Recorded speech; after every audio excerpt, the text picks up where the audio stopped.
What if the scariest thing in the world wasn't a monster, but a child? Hello and welcome back to Cold Blood Files. If you're new here, don't forget to hit that subscribe button and turn on notifications so you never miss the darkest, most disturbing true stories we uncover each week. In today's video, we're diving into the twisted tale of one of the youngest and most sadistic serial killers in Argentina's history, Cayetano Santos Godino, also known as El Petiso Orejudo, or the Big-Eared Dwarf. He didn't kill for money. He didn't kill out of revenge. He killed for something far more terrifying. Because he liked it. At just 10 years old, he buried a toddler alive. By age 16, he had murdered 4 children, brutally attacked several others, and set entire buildings on fire, just to watch them burn. What turns a child into a monster? Was he born evil? Or did society create him? Sometimes, to understand how someone becomes a monster, we have to go back. Way back. Not to justify them, but to understand that evil doesn't always come from darkness. Sometimes, it's born in the very place meant to be light. Cayetano Santos Godino was born on October 31, 1896, on Halloween, as if fate had written a cruel warning in advance. He was born in Buenos Aires, Argentina, into a poor, violent, disease-ridden immigrant family of Italian descent. His father was a hardened, alcoholic man who had once contracted syphilis, a disease that not only ravaged his body but may have left invisible scars deep in his youngest son's blood. Scars that medicine at the time didn't yet understand. And his mother? Cold. Indifferent.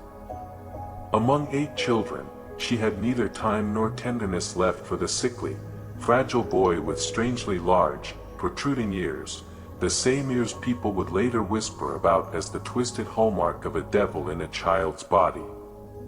No one held him. No one told him he was loved. No one embraced him when he was afraid. There were no lullabies. Only slammed doors. His father shouting. His mother's sighs. And eventually, the suffocating silence of a child abandoned in the very home that was supposed to protect him. From an early age, Cayetano was different. He didn't play. He didn't laugh like other children. He watched, quietly, curiously, and seemed strangely fascinated by suffering. One day, someone caught him stomping on a dead cat. Another time, he gouged the eyes out of a pigeon and giggled. He once lit an anthill on fire and sat there for hours, just watching them burn. Modern psychology has a name for this, the McDonald Triad, 3 behaviors that often predict sociopathy. Cruelty to animals. Fire setting. Bedwetting beyond the usual age. Cayetano showed all 3. But back then, no one noticed. No one cared. By age 7, he had already dropped out of school. Not because he was stupid, but because he couldn't stand people. He didn't understand them. And deep down, he didn't want to. It was as if there were a thick, icy glass wall between Cayetano and the rest of humanity, and every day, that wall grew higher. At age 10, his parents began to notice something was off. They found that he often masturbated compulsively, injured himself deliberately, and sat for hours laughing in the dark. And what did they do? Not therapy. Not a doctor. They called the police. Yes, they had their 10-year-old son arrested. Thrown into a cell like a criminal. No treatment. No healing. No human contact. just cold metal bars. And a deeper lesson etched into his heart. You are not wanted here. And here's the terrifying part. Most children cry when they're beaten. Cayetano didn't. He stayed quiet. And in that silence, something began to grow. Something slow. Something twisted. Something deeply, deeply wrong. It wasn't fear. It wasn't pain. It was hatred. A quiet, simmering hatred for the human world around him. A hatred that didn't explode in rage, but hid in his eyes. Watching, waiting.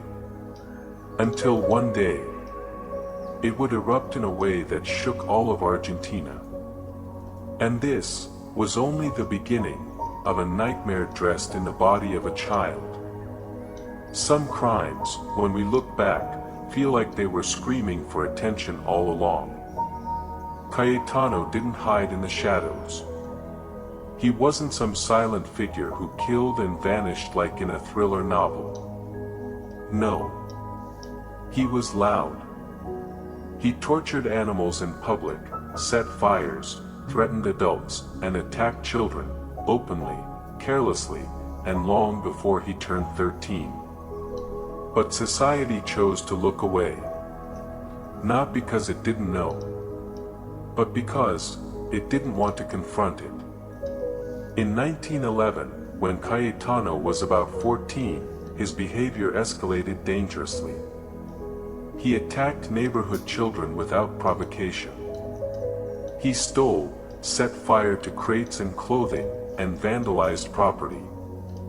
He'd lurk in alleys and ambush children with rocks or ropes, laughing afterward like it was a game. People saw him. They knew him. They whispered. But it always ended the same way. He's just a kid, probably just misbehaving. That sentence, just a kid, was what got people killed. It became a shield. One that let Cayetano continue unchecked. Until the unthinkable happened. Throughout that year, Cayetano began to act with greater cruelty and disturbing intent. He lured a small boy into an abandoned house, strangled him until he passed out, then left him there to die or survive by chance. He tried to set a little girl on fire by igniting her dress from behind, then simply walked away, leaving her screaming. He once tied a child's hands to a lamppost and sat nearby, just watching him cry. Like he was watching a theater performance he had written and directed himself. He didn't flee. He didn't hide. He often returned to the scene later, standing in a corner, watching the police investigate, grinning to himself like a child playing a private game. Could society have stopped him? Cayetano was arrested several times, but due to his age, he was always released after a few days. There was no psychological evaluation. No mental health support. No one watching him. His family treated him like a burden, an afterthought they could barely tolerate.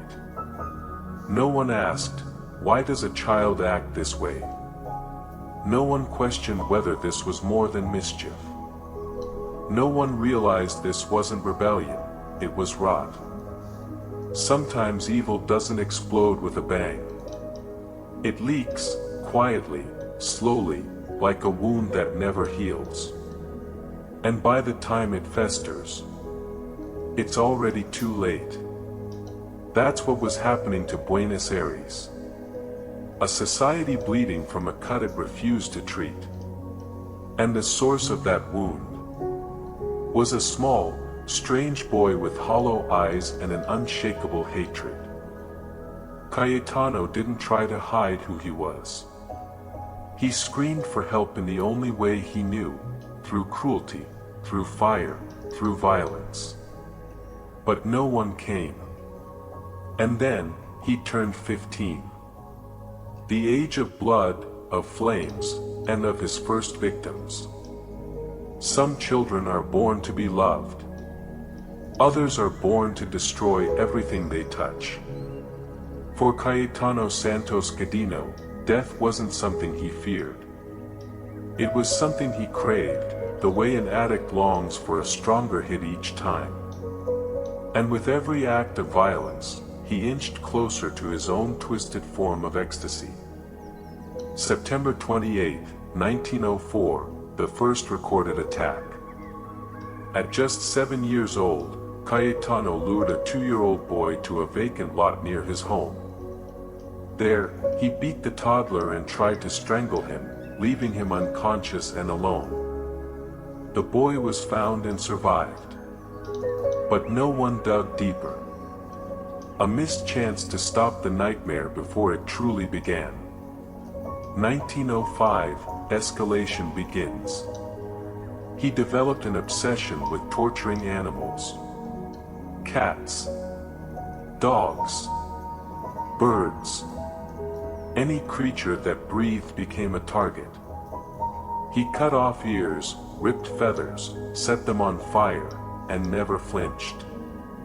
January 17, 1912, the first murder. Miguel de Pauli, age 3, was found dead in a warehouse. He had been strangled. No witnesses. No evidence. No one imagined a 15-year-old boy could be the killer. Only a lifeless child's body remained, while the real murderer walked free. March 7, 1912, a girl named Reina Vanikov. This time, Cayetano struck in broad daylight. He lured 5-year-old Reina behind a storage building. There, he lit her dress on fire and fled the scene. Reina died from severe burns. It was labeled an accident. No one suspected the smiling boy lurking nearby. November 1912, a wave of violence. He invited a boy into his house, tied him up, beat him, and attempted to burn him alive by stacking paper around his body. Only the boy's screams, and his parents' timely arrival, saved him. In another attack, he bashed a child's head with a rock, leaving the boy injured and traumatized. No pattern was recognized. No one thought to connect the dots. December 3, 1912, the crime that exposed the truth. His final victim was Jesus Giordano, age 3. Cayetano lured the toddler to an abandoned construction site, tied him up, and began hitting him with a brick. But this time, a worker nearby witnessed the attack and called the police. Cayetano was arrested on the spot. He denied it at first, then confessed. And not just to this crime, but to all of them. I killed them because I wanted to see what would happen. I liked watching them struggle. Cayetano, in a calm, almost relaxed tone. The creepiest parts of his confession.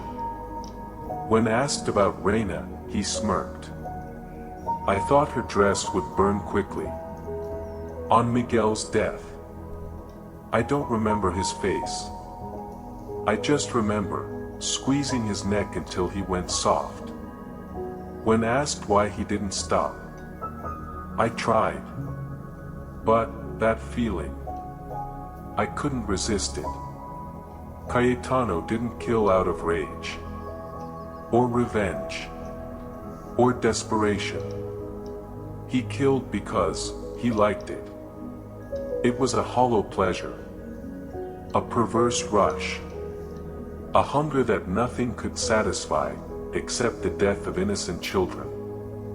By the age of 15, Cayetano had left behind 4 dead victims, over 10 known attacks, and a horrified society forced to accept that their monster was just a skinny, curly-haired teenager with dead eyes. When a child kills other children, The question isn't just, what did he do? But, what did we fail to see? Cayetano sat before the investigators as if he were retelling a fairy tale. No fear. No guilt. No remorse. Just a 15-year-old boy calmly describing how he strangled, set fire to, and smashed the skulls of children, like he was recounting a game played after school. When the police asked, "Why did you do it?" he shrugged. "I wanted to know what it felt like to kill." No hesitation. No flicker of doubt. Just the cold honesty of a soul already lost to darkness. In Buenos Aires, the news of Cayetano spread like wildfire. The media dubbed him El Petiso Orejudo, the big-eared dwarf, the little devil of the city, even a monster reborn in the body of a child. People crowded outside the courtroom, not just to demand justice, but to catch a glimpse of what evil looked like in the form of a teenager. After intense evaluations, the psychiatrists concluded Cayetano had delayed cognitive development. He displayed psychotic tendencies and early schizophrenia. Most disturbingly, he lacked all capacity for empathy or remorse. But the bigger question haunted the public. Could a child really be this evil? Or did society build him, brick by brick, through violence and neglect? He wasn't sentenced to death. Instead, the court declared him legally insane and ordered that he be confined indefinitely in a criminal asylum, a place meant for those too dangerous for prison, yet too mentally unstable for release. Inside the asylum, Cayetano didn't change. He continued attacking other inmates, torturing animals in the yard, and once even murdered a beloved cat belonging to a prison guard, simply because he was denied a cigarette. That act enraged fellow prisoners. They stormed his cell and beat him nearly to death. From that point forward, he was kept in isolation. No one knows the exact date Cayetano died. It is believed that sometime around 1944, he was found lifeless in his cell. No visitors. No family. No last words. He died the way he lived, alone, in silence, and in shadows. Strangely, no one came to claim the body. He was buried in an unmarked grave. No headstone. No flowers. Just a hole in the ground for a living nightmare. After his death, a question lingered in the air. How many more Cayetanos are out there? How many children are growing up right now in broken homes, surrounded by violence, ignored, forgotten? And if no one steps in, what will they become? A monster born from poverty, abuse, and apathy doesn't disappear when it's locked away. It disappears when we choose to see it, and stop it, before it becomes too late. We often think monsters crawl out from the shadows. But sometimes, they wear the face of a smiling child, with eyes that still know how to look innocent. And it's not just their evil we should fear. It's the silence, neglect, and indifference that help grow that evil. The story of Cayetano Santos Godino is not just about a child killer. It's a terrifying warning that violence doesn't begin with a knife, but with years of pain, loneliness, and abandonment. He wasn't born to kill, but he was never taught how to love. He was never held, never asked, "How are you feeling?" From a child beaten at home, mocked for his looks, locked away in darkness, Cayetano slowly became the very thing he received from the world: hatred, rejection, fear. And that's what's truly horrifying. But perhaps the scariest part isn't Cayetano. It's the truth that there are still many like him, right now, living among us, asterisk asterisk. Children being abused in the homes we pass every day. Kids neglected because they're different, poor, or simply invisible. Young minds screaming silently for help, hoping someone will notice. And if no one hears them, maybe, one day, another name will make the headlines. We can stop the monster before it is born. If we choose to see the pain before it becomes something darker. Because sometimes, a little compassion, given at the right moment, can save a soul. If you've stayed with me until now, thank you. For walking through this dark, disturbing journey with open eyes and an open heart. I hope this story didn't just chill you, but also made you think about what we are doing for the children around us. Don't forget to hit the subscribe button and turn on notifications, so you won't miss more real-life stories that are often more haunting than fiction. I'm Cold Blood Files, thank you for watching.